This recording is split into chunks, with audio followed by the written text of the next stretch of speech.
Қазақстанда активтер мен міндеттемелердің бар жоғын өздігінен қалай тексеруге болады? 2024 жылғы 1 қаңтардан бастап Қазақстанда жалпыға бірдей декларациялаудың 3-ші кезеңі енгізіледі. Заңды тұлғалардың басшылары, құрылтайшылары мен қатысушылары, жеке кәсіпкерлер, сондай-ақ олардың жұбайлары өз активтерін декларациялайды. Шет елдегі және Қазақстандағы активтерді барынша дұрыс декларациялау қажет.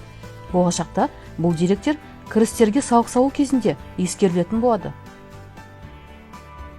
Мемлекеттік кірістер комитеті азаматтарға декларация толтырғанға дейін Қазақстанда активтер мен міндеттемелердің бар жоғын келесі сайттарға кіріп тексеруге кеңес береді.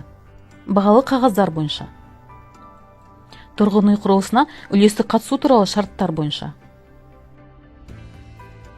зияткерлік меншік, авторлық құқық объектілері бойынша,